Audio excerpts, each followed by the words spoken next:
Business, leadership, it's a very time-consuming thing. I know his schedule.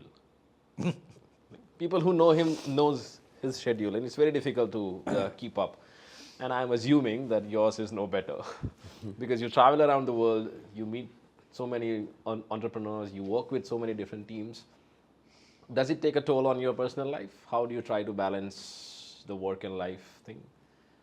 Is there a philosophy there you both implement? For me, there's work-life balance is no compromise now. And for me, it's not a 50-50 split. Like, okay, I've worked so much, so I need to holiday so much, this and that. It's not fixed. My time at my work is undivided.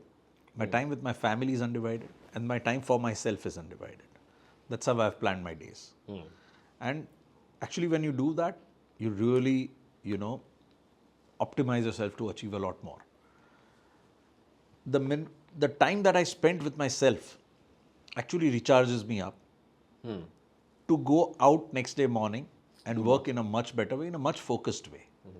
And when you actually do that, when you give yourself time to go back and relax and recharge yourself, you achieve in 4 hours what people would take 6 or 8 hours. Sure. Because your focus is a lot more. Sure. You've already planned it during your day when you were, spending time with yourself or disconnecting or doing something else. Your mind might be completely disconnected.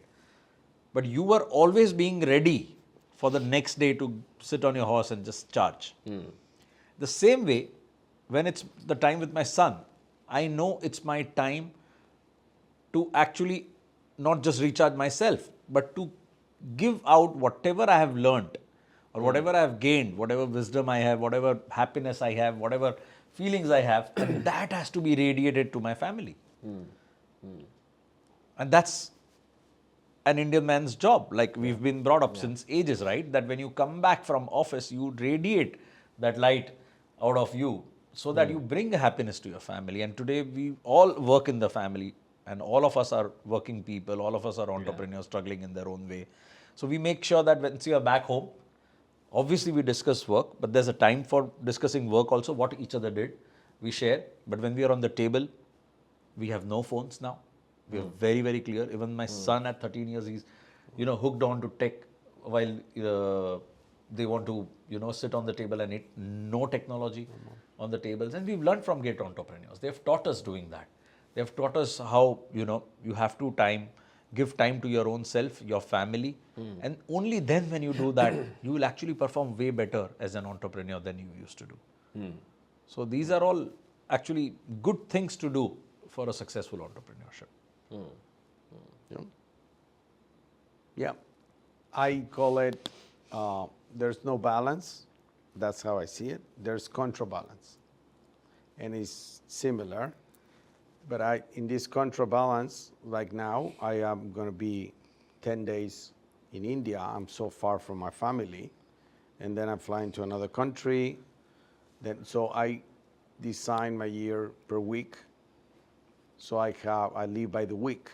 But at the same time, I have 4 agendas, the family, business, personal, community. But I also have my 12 permanent domains of human concerns, which is body, career, family, education, spirituality. So I have these 12, and those 12 have some percentage in my life model.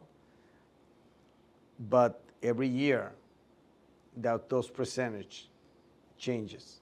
Because if the business needs me in that specific year a little bit more, because I'm like launching my book or doing that, so that is going to increase 10%. I ask, who am I going to take that 10% off? From? Of what? Of my body, of my family, of my money, of my career. And then that will impact my weeks and my agenda.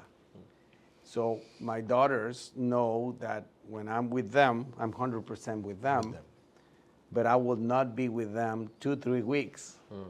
So yes, we still connect and do FaceTime, and technology is helping me amazingly.